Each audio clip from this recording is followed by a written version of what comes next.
I'm often asked, what surprised you about the book? And I said that I got to write it. I would have never imagined that. Not in my wildest dreams did I think, I don't even consider myself to be an author. And I'm often asked, why do you think so many people have read this? This thing's selling still about 1 million copies a month. And I think it's because spiritual emptiness is a universal disease. I think inside that at some point we put our heads down on the pillow and we go, there's got to be more to life than this. Get up in the morning, go to work, come home, watch TV, go to bed. Get up in the morning, go to work, come home, watch TV, go to bed. Go to parties on weekends. A lot of people say, I'm living. No, you're not living. That's just existing. Just existing. I really think that there's this inner desire. I do believe what Chris said. I believe that you're not an accident. Your parents may not have planned you, but I believe God did. I think they're accidental parents. There's no doubt about that. I don't think they're accidental kids. And I think you matter. I think you matter to God. I think you matter to history. I think you matter to this universe. And I think that the difference between what I call the survival level of living, the success level of living, and the significance level of living is, do you figure out what on earth am I here for? I meet a lot of people who are very smart and say, but why can't I figure out my problems? And I meet a lot of people who are very successful who say, why don't I feel more fulfilled? Why do I feel like a fake? Why do I feel like I've got to pretend that I'm more than I really am? I think that comes down to this issue of meaning, of significance, of purpose. I think it comes down to this issue of, why am I here? What am I here for? Where am I going? These are not religious issues. They're human issues. I wanted to tell Michael before he spoke that I really appreciate what he does because it makes my life work a whole lot easier. As a pastor, I do see a lot of kooks. And I have learned that there are kooks in every area of life. Religion doesn't have a monopoly on that, but there are plenty of religious kooks. There are secular kooks, there are smart kooks, dumb kooks. There are people, a lady came up to me the other day and she had a white piece of paper. Michael, you'll like this one. And she said, what do you see in it? And I looked in and I said, well, I don't see anything. And she goes, well, I see Jesus, and started crying and left. I'm going, okay, fine. Good for you. When the book became the best-selling book in the world for the last 3 years, I kind of had my little crisis. And that was, what is the purpose of this? Because it brought in enormous amounts of money. When you write the best-selling book in the world, it's tons and tons of money. And it brought in a lot of attention, neither of which I wanted. When I started Saddleback Church, I was 25 years old. I started it with one other family. And in 1980. And I decided that I was never going to go on TV because I didn't want to be a celebrity. I didn't want to be a, quote, evangelist, televangelist. That's not my thing. And all of a sudden it brought a lot of money and a lot of attention. I don't think, now this is a worldview, and I will tell you, everybody's got a worldview. Everybody's betting their life on something. You're betting your life on something. You just better know why you're betting what you're betting on. So everybody's betting their life on something. And when I made a bet, I happen to believe that Jesus was who he said he was. But everybody's got, and I believe in a pluralistic society, everybody's betting on something. And when I started the church, I had no plans to do what it's doing now. And then when I wrote this book, and all of a sudden it just took off. And I started saying, now what's the purpose of this? Because as I started to say, I don't think you're given money or fame for your own ego, ever. I just don't believe that. And when you write a book that the first sentence of the book is, it's not about you, then when all of a sudden it becomes the best-selling book in history, you got to figure, well, I guess it's not about me. That's kind of a no-brainer. So what is it for? And I began to think about what I call the stewardship of affluence and the stewardship of influence. So I believe essentially leadership is stewardship. That if you are a leader in any area, in business, in politics, in sports, in art, in academics, in any area, you don't own it. You are a steward of it. For instance, that's why I believe in protecting the environment. This is not my planet. It wasn't mine before I was born. It's not going to be mine after I die. I'm just here for 80 years, and that's it. I was debating the other day on a talk show, and a guy was challenging me and go, what's a pastor doing on protecting the environment? And I asked this guy, I said, well, do you believe that human beings are responsible to make the world a little bit better place for the next generation? Do you think we have a stewardship here to take the environment seriously? And he said, no. I said, no, you don't. I said, let me make this clear again. Do you believe that as human beings, I'm not talking about religion, do you believe that as human beings it is our responsibility to take care of this planet and make it just a little bit better for the next generation? And he said, no, not any more than any other species. When he said the word species, he was revealing his worldview. And he was saying, I'm no more responsible to take care of this environment than a duck is. Well, now, I know a lot of times we act like ducks, but you're not a duck. You're not a duck. And you are responsible. That's my worldview. And so you need to understand what your world is, the worldview is. The problem is most people never really think it through. They never really codify it or qualify it or quantify it and say, this is what I believe and this is why I believe what I believe. I don't personally have enough faith to be an atheist. But you may. You may. Your worldview, though, does determine everything else in your life because it determines your decisions, it determines your relationships, it determines your level of confidence, it determines really everything in your life. What we believe, obviously, and you know this, determines our behavior, and our behavior determines what we become in life.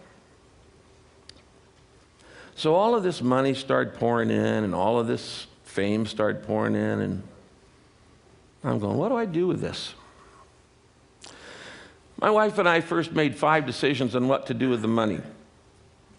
We said, first, we're not going to use it on ourselves.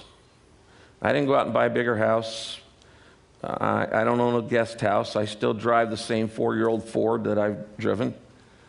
We just said we're not going to use it on us. The second thing was I stopped taking a salary from the church that I pastor. Third thing is I added up all that the church had paid me over the last 25 years, and I gave it back. And I gave it back because I didn't want anybody thinking that I do what I do for money. I don't. In fact, personally, I've never met a priest or a pastor or a minister who does it for money. I know that's the stereotype. I've never met one of them. Believe me, there's a whole lot easier ways to make money. Pastors are like on 24 hours a day call. They're like doctors. I left late today. I'd hoped to be here yesterday because my father-in-law is in his last probably 48 hours before he dies of cancer. And I'm watching a guy who's lived his life. He's now in his mid-80s. And he's dying with peace. You know, the test of your worldview is not how you act in the good times. The test of your worldview is how you act at the funeral. And having been through literally hundreds, if not thousands of funerals, it makes a difference. It makes a difference what you believe. So we gave it all back to the back. And then we set up 3 foundations working on some of the major problems of the world: illiteracy, poverty, pandemic diseases, particularly HIV/AIDS. And set up these 3 foundations and put the money into that. The last thing we did is we became what I call reverse tithers. And that is when my wife and I got married 30 years ago, we started tithing. Now that's a principle in the Bible that says give 10% of what you get back to charity. Give it away to help other people.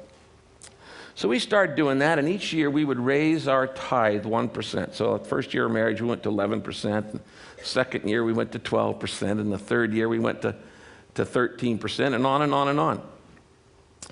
Why did I do that? Because every time I give, it breaks the grip of materialism in my life. Materialism is all about getting. Get all you can all you get, sit on the can and spoil the rest. It's all about more, having more. And we think that the good life is actually looking good. That's most important of all. Looking good, feeling good, and having the goods. But that's not the good life. I meet people all the time who have those, and they're not necessarily happy. If money actually made you happy, then the wealthiest people in the world would be the happiest. And that I know, personally I know, is not true. It's just not true. So the good life is not about looking good, feeling good, or having the goods. It's about being good and doing good. Giving your life away. Significance in life doesn't come from status, because you can always find somebody who's got more than you. It doesn't come from sex. It doesn't come from salary. It comes from serving. It is in giving our lives away we find meaning, we find significance. That's the way we were wired, I believe, by God. And so we began to give away, and now after 30 years, my wife and I are reverse tithers. We give away 90% and live on 10. That actually was the easy part. The hard part is what do I do with all this attention? Because I started getting all kinds of invitations. I just came off of a nearly month-long speaking tour on 3 different continents. And I won't go into that, but it was an amazing thing. And I'm going, what do I do with this notoriety that the book has brought? And being a pastor, I started reading the Bible. There's a chapter in the Bible called Psalm 72, and it's Solomon's prayer for more influence. When you read this prayer, it sounds incredibly selfish, self-centered. It sounds like he says, God, I want you to make me famous. That's what he prays. He said, I want you to make me famous. I want you to spread the fame of my name through every land. I want you to give me power. I want you to make me famous. I want you to give me influence.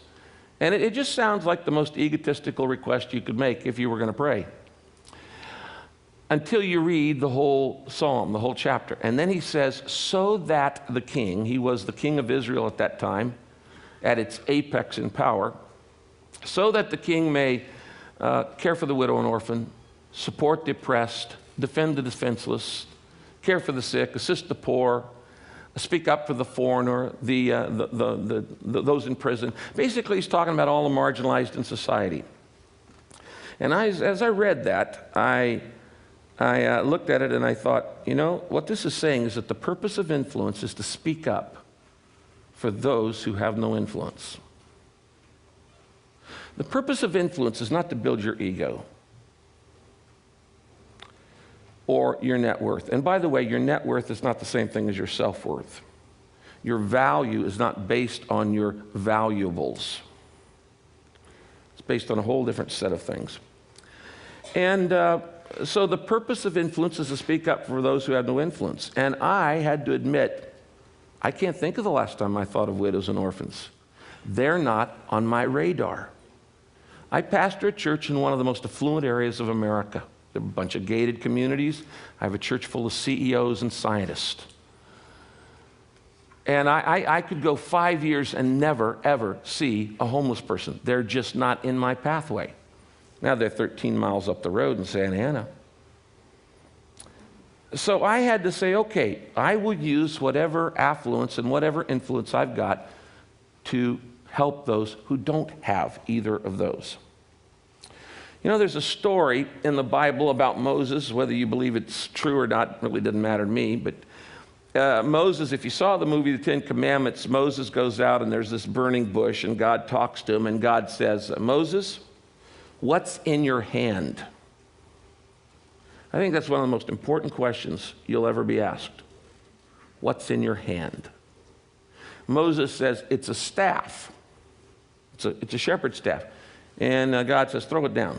And if you saw the movie, you know, he throws it down and it becomes a snake. And then God says, pick it up. And he picks it back up again and it becomes a staff again. Now I'm reading this thing and I'm going, what is that all about? Okay, what's that all about? Well, I do know a couple things. Number one, God never does a miracle to show off. It's not just, wow, isn't that cool? And by the way, my God doesn't have to show up on cheese bread. And if God's going to show up, you know, he's not going to show up on cheese bread. Okay? This is why I love what Michael does, because it's like, okay, if he's debunking it, then I don't have to. But my God doesn't show up on sprinkler images. He got a few more powerful ways than that to do whatever he wants to do. But he doesn't do miracles just to show off. Second thing is, if God ever asks you a question, he already knows the answer. Obviously, if he's God, then that would mean that when he asks the question, it's for your benefit, not his. So he's going, what's in your hand? Now, what was in Moses' hand? Well, he was a shepherd's staff. Now, follow me on this. This staff represented three things about Moses' life. First, it represented his identity. He was a shepherd. It's the symbol of his own occupation. I am a shepherd. It's a symbol of his identity, his career, his job. Second, it's a symbol of not only his identity, it's a symbol of his income, because all of his assets are tied up in sheep. In those days, nobody had bank accounts or American Express cards or hedge funds. Your assets are tied up in your flocks. So it's a symbol of his identity, and it's a symbol of his income. And the third thing, it's a symbol of his influence. What do you do with a shepherd's staff? Well, you move sheep from point A to point B with it, by hook or by crook. You pull them or you poke them, one or the other.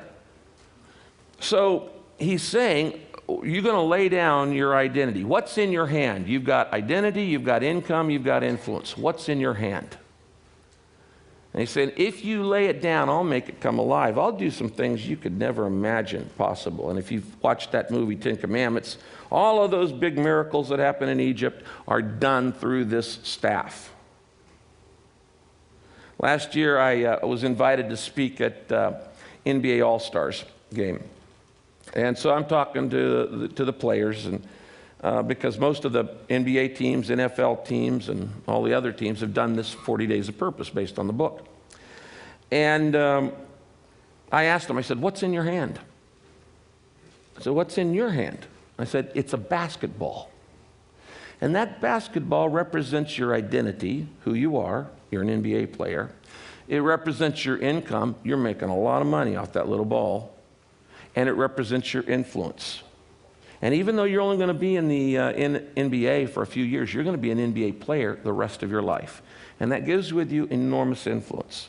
So what are you going to do with what you've been given? And I guess that's the main reason I came up here today to all of you very bright people at TED, is to say, what's in your hand? What do you have that you've been given? Talent, background, education, freedom, networks, opportunities, wealth, ideas, creativity. What are you doing with what you've been given? That to me is the primary question about life. That to me is what being purpose-driven is all about. In the book, I talk about how you're wired to do certain things. You're shaped with little acrostic: spiritual gifts, heart, ability, personality, and experiences. These things shape you. And if you want to know what you ought to be doing with your life, you need to look at your shape. What am I wired to do? Why would God wire you to do something and then have you do it? If you're wired to be an anthropologist, you be an anthropologist. If you're wired to be an underseas explorer, you be an underseas explorer. If you're wired to make deals, you make deals. If you're wired to paint, you paint. Did you know that God smiles when you be you? When my kids are little, they're all grown now, I have grandkids. I used to go in and sit on the side of their bed, and I used to watch my kids sleep. And I just watched their little bodies rise and lower, rise and lower. I would look at them and go, this is not an accident. Rise and lower. And I got joy out of just watching them sleep. Some people have the misguided idea that God only gets excited when you're doing, quote, spiritual things like going to church or helping the poor or, confessing or doing something like that. The bottom line is God gets pleasure watching you be you. Why? He made you. And when you do what you were made to do, he goes, that's my boy. That's my girl. You're using the talent and the ability that I gave you. So my advice to you is look at what's in your hand, your identity, your influence, your income, and say, it's not about me. It's about making the world a better place. Thank you.